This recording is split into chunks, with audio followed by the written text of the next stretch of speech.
Good afternoon. We just got back in town and I'm checking the compost. It was at 129 before we went out of town. We've had several nights in the 20s. It is now at 90 degrees. So I'm going to flip it, check it for water content. The flipping will add air. I'm also going to add greens in the form of a Bokashi bucket, and I will take you along as we go and answer any questions you have. If you do have questions, put them in the question bubble at the bottom. That way I won't miss them, because I do expect my hands to get pretty dirty and scrolling through the comments might get messy. The first thing I'm going to do is I'm going to go ahead and take some of the pile that I'm flipping, put it in my wheelbarrow, and then dump the Bokashi bucket in. So that's what you're getting ready to see.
After taking the top layer off, it looks pretty wet. I'm gonna do a quick moisture content test, and to do that, I just take a handful. I'm gonna squeeze it as hard as I can, and I'm looking for 2 to 3 drops of water. More than that, we've got too much water and we're flipping it and adding browns. Less than that, we're gonna add water as we go. Oh, there's a big worm. Sorry, guy.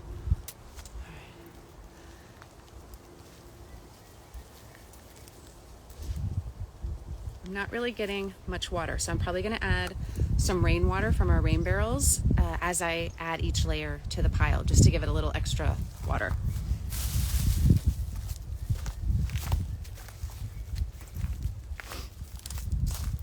I wanted to test out my new microphone, but I realized I can't have my phone plugged into a power source and use the microphone at the same time.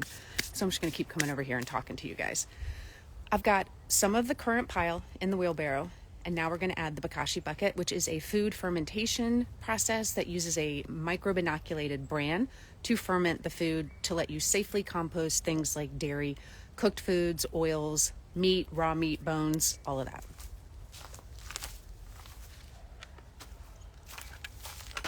All right, this is my Bokashi bucket that's ready to go. I checked it this morning. I make a note of when I close the bucket, meaning when it's all the way full, the 2-week mark, and the 3-week mark. My buckets are usually ready between the 2 and the 3-week mark. I know that they're ready because the smell has changed from rotting food to a very strong fermentation food like sauerkraut, kimchi, pickles. So it'll have a very strong vinegar smell.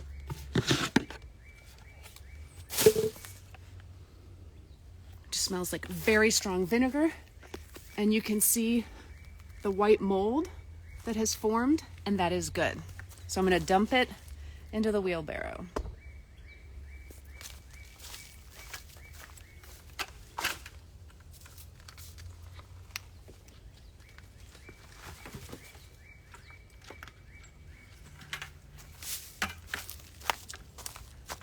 This is a closed bucket system. There's no spout for any leachate or liquid, and you can just put a good, healthy sprinkle of bran at the bottom to help absorb liquid, and I have found that you don't need a 2-bucket system or anything with a spout on it. Also, when you Bokashi ferment, your food is going to look, actually I'll take you over there. Your food is going to look the same as when you put it in, because it's not being decomposed. It's just being fermented. So here is the Bokashi bucket, all dumped out. This is food scraps from a family of 4, and this is every single piece of food waste from our house. No food waste goes into the landfill. from our house because of this Bokashi method. Now I'm going to add more compost, do my best to try and mix it up in the wheelbarrow.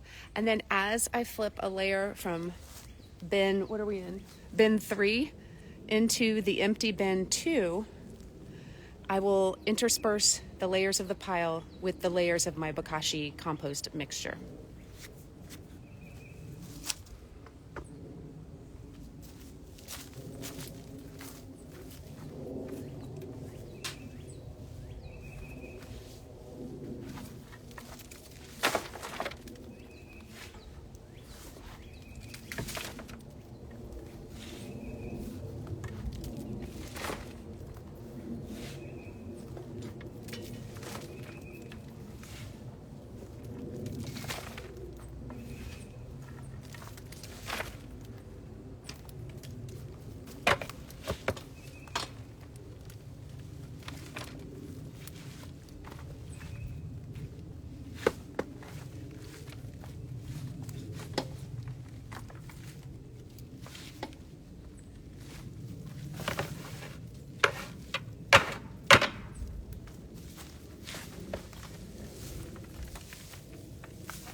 Now that I'm ready to start flipping the pile, I'm going to take out some of these interior dividing walls to help me just kind of push some layers of the pile over into the next bin.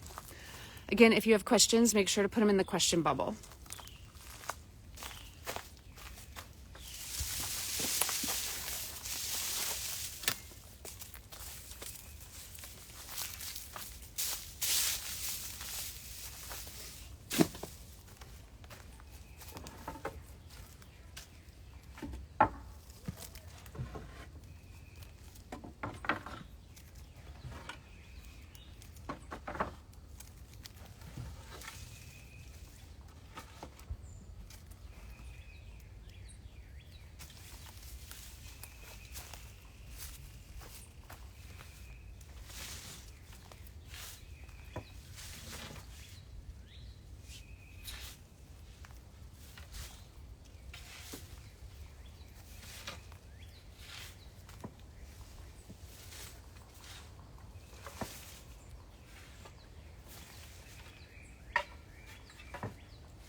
I've done probably a layer this high into the new bin.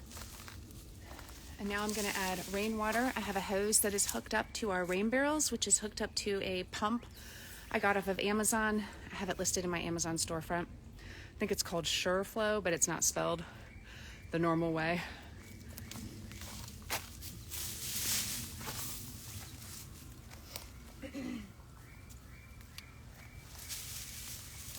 It is much easier to add water as you flip it to each layer than to try and water the pile after you flip it. The water will just never quite get an even distribution and get down to all the layers.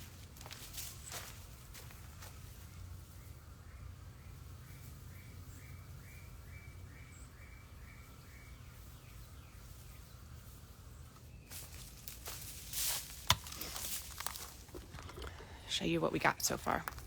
And the reason we're adding water is because that is one of the 4 main ingredients you need for a hot compost pile. So here's my base layer. Here's the pile from which I am flipping. And now that we've added some water, we're going to add greens, which is the Bokashi ferment mixed with some of the current pile I'm flipping.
Time for more water.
I trimmed all my hydrangea blooms from last year this morning, so I'm going to add these in also.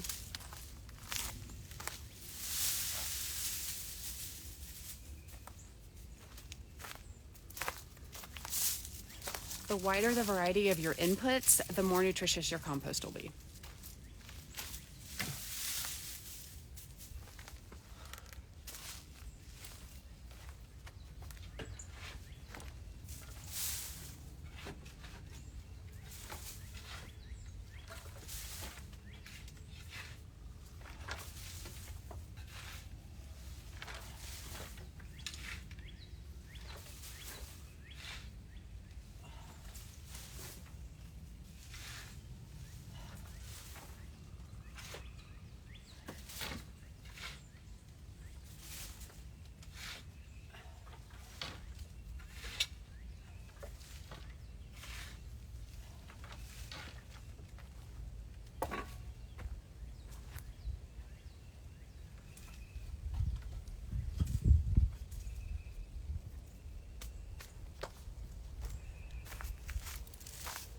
Because the pile is starting to get high on this side, I'm going to go ahead and start adding some of the interior wall pieces.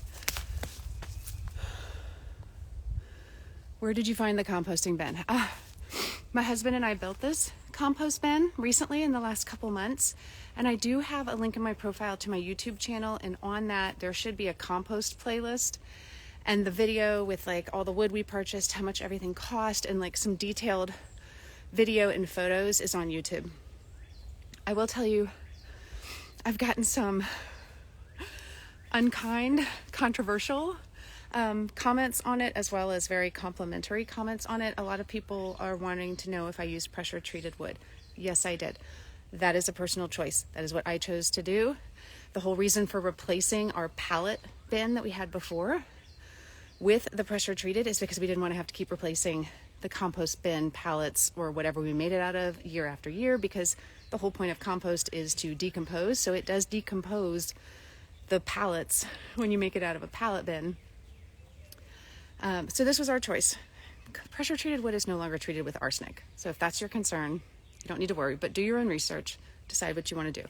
Another rude comment I got about it was, must be nice to be rich. Who spends $1,000 on a compost bin? The total cost, before our 5% Lowe's discount, I think was like $417, which I get it. That's still a lot of money to spend on a compost bin. But this is a project my husband and I did together. So it was an experience we had together. It was very enjoyable. My husband enjoyed designing it. So it was worth it to us. Plus, I really like it. It's very functional.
hear you, baby. Yeah?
Okay, the flip is complete. I'm gonna put the thermometer in so we can record the starting temperature. Then I'm gonna put the boards back on, and then I'll sit down and see if I have any questions.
Okay, so let's talk about a couple things.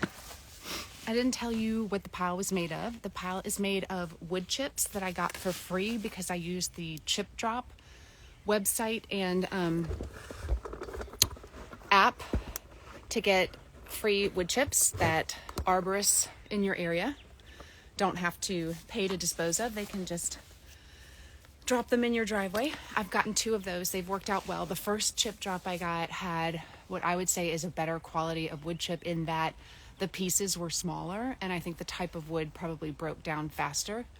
My second delivery, the pieces were not ground as fine, like they're pretty big chunks, so it's taking longer for the compost pile to finish.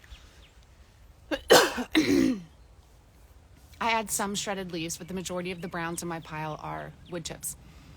For greens, I use used coffee grounds. I know they're brown, but that is considered a nitrogen source, so it's categorized as a green. I used those that I get from Starbucks. They put giant trash bags of just coffee grounds behind that location. I've spoken with 2 of the managers there, and they've told me I'm allowed to pull behind the building and take those bags of coffee grounds. So that is a great green source. And I also do all of our kitchen scraps into a Bokashi ferment. I used to just put the kitchen scraps in, but by Bokashi fermentation, I'm able to put all of our food waste, including meat, dairy, bones, cooked food, oils, everything, dog food, cat food, parchment paper, wax paper, paper towels, everything, and have it be safe to compost and not have to worry about like pathogens or anything like that. So that is my big source of green, and I have found that the Bokashi buckets, that microbe inoculated bran that is used to ferment the food, it heats the pile up so fast. The other 2 ingredients are air and water. So I flip my pile whenever the temperature drops below like 120. My goal when I flip a pile and add greens and water is for it to heat up above 131 degrees Fahrenheit, because that gets into the weed seed killing and pathogen killing temperature range. And that is the definition of a thermophilic compost pile, is to get into that high temperature range. When I'm flipping my pile, I am attempting as best I can to take whatever material is in the middle and then distribute that around the sides of the new pile, and take the sides of the existing pile I'm flipping and try and make sure those have a chance to be in the middle, because the middle is where the hot part is. And so I want all parts of the pile to get to have turns in that really hot zone of the compost pile. Sorry, y'all, I guess it's pollen already. My nose is running. What else?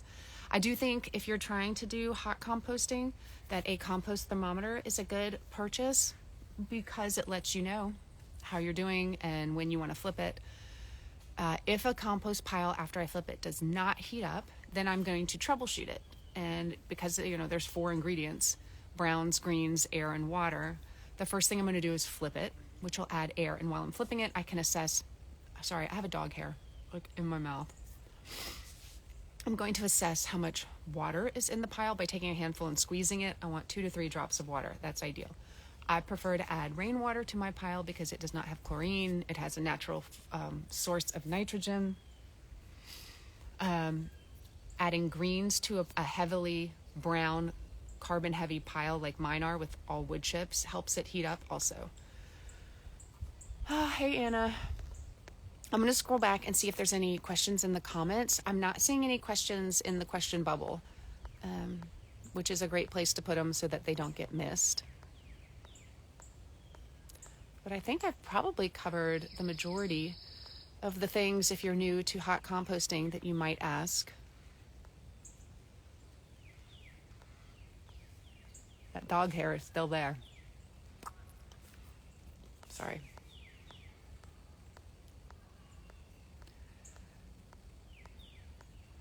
And I do like this new compost bin that we built better than my pallet bin. The pallet bin worked great. If you make a pallet bin, get heat treated pallets, you'll know because it'll have an HT or heat treated stamped somewhere on the pallet. Majority of the pallets, all the pallets in the United States are heat treated, not chemical treated. It's the ones from overseas you have to worry about. Pallet bin works great, and it's free. I do like this because of the removable walls. It does make these really heavy, big piles easier to flip. Also, I'm able to build a bigger pile. I think the way I had my pallet bin constructed, it was like a 3 foot by 3 foot by 3 foot pile. And now I can do like 4 foot by 4 foot by like 5 feet pile.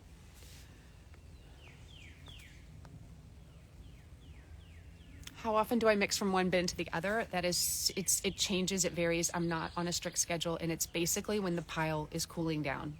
Once it starts dropping below 120, I'm starting to make sure I have a Bokashi bin ready to add to try and get it to heat back up.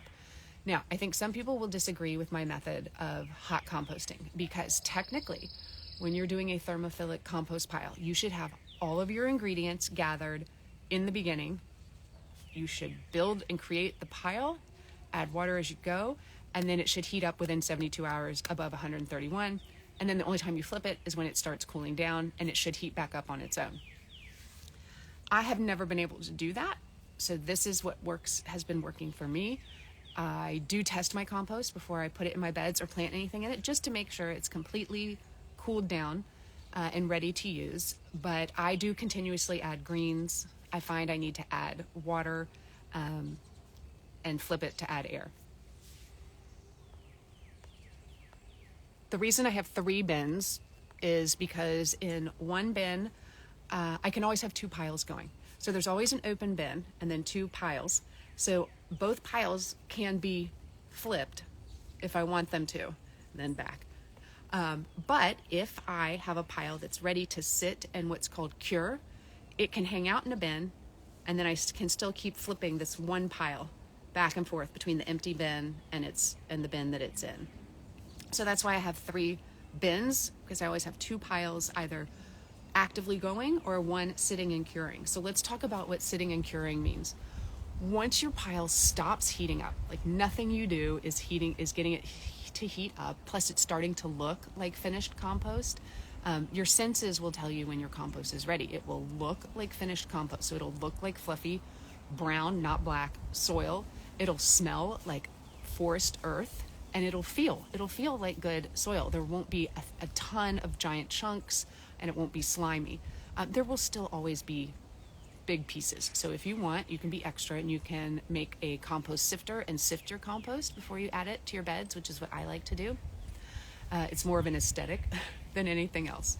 But once it stops heating up and it's looking done, the temperature will show you, like, you want it to cool all the way down to the ambient air temperature. If it's 60 degrees outside, you want your pile to not be more than 60 degrees. And then even beyond that, I usually let it sit for another month or 2, depending on how impatient I am, to just let it cure. Because once it stops heating up, the thermophilic microbes, the bacteria, they're gone, they've done their job. The fungi and the mesophilic microbes, microorganisms, start working on a lot of the tough woody pieces, which is, the word for that is lignin. So it's really good to let your pile, even though it looks done and it's cooled down completely, let it sit for another month or so and just let it just get so good.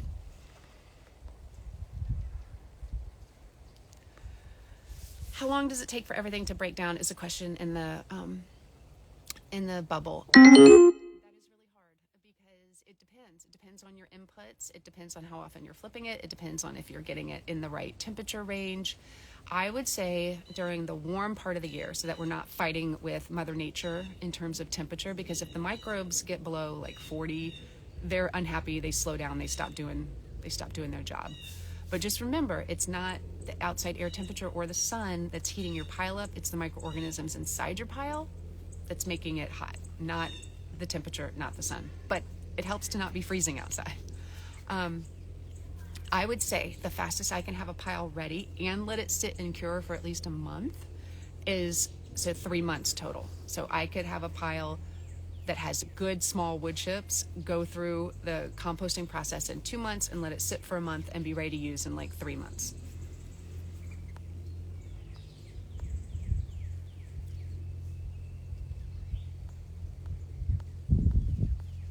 I think there's nothing better you can do for your garden than to make your own compost. 1, you're doing good things for the earth and you're keeping stuff out of the landfill.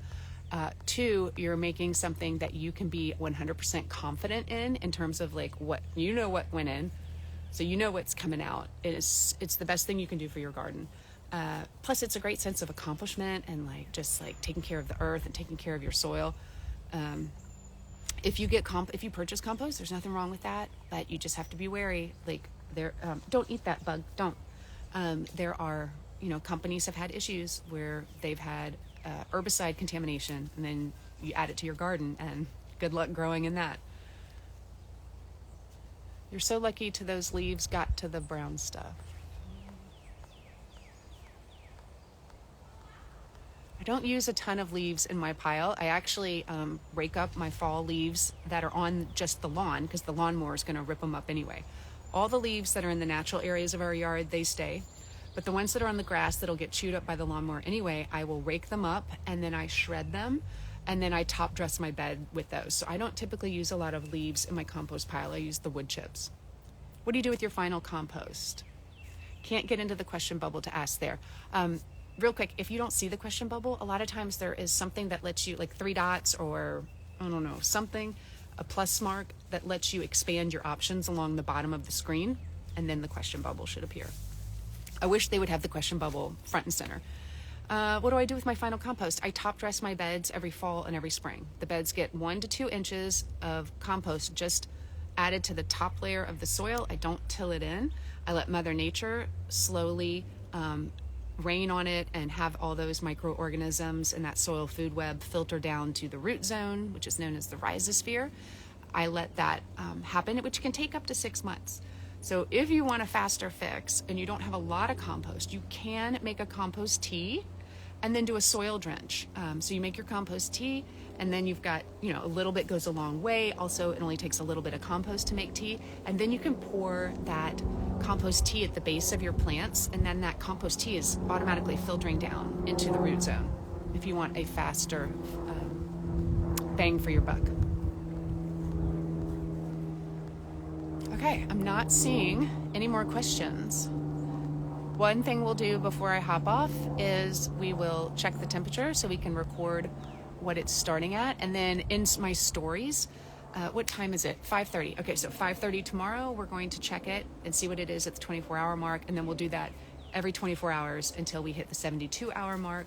So if you're curious to see if I was able to get it to heat up with what I did today, check out the stories over the next 3 days.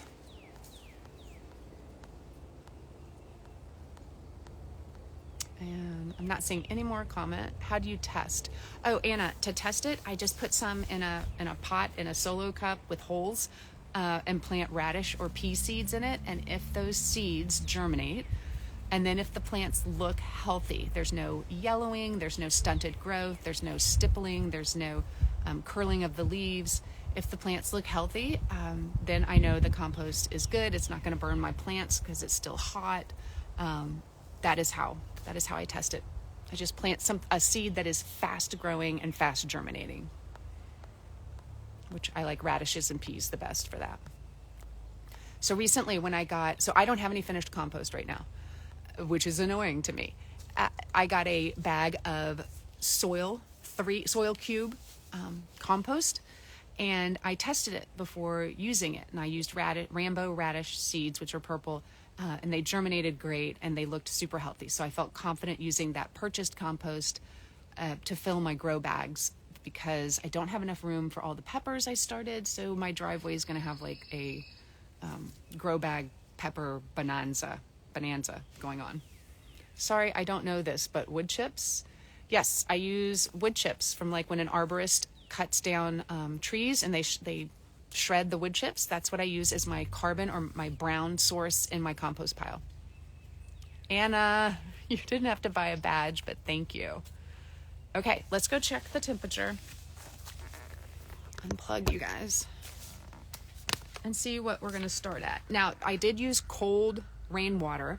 So the pile was at 90 before we flipped it. And I used cold rainwater to add water. So let me flip you around. Okay. All right. They're just knocking everything over. Okay. So this is not surprising that we are at 66 degrees, but hopefully in 72 hours the pile will heat up. Because this pile is so big, I have a hard time getting the thermometer into like where I really want it. I probably need a thermometer like Brian's that's much, much longer. So we'll check that again tomorrow at 5:30, and then every day at 5:30 till we hit the 72-hour mark, and I'll either be super happy or disappointed. All right, you guys, have a great rest of your Sunday. Talk to you soon.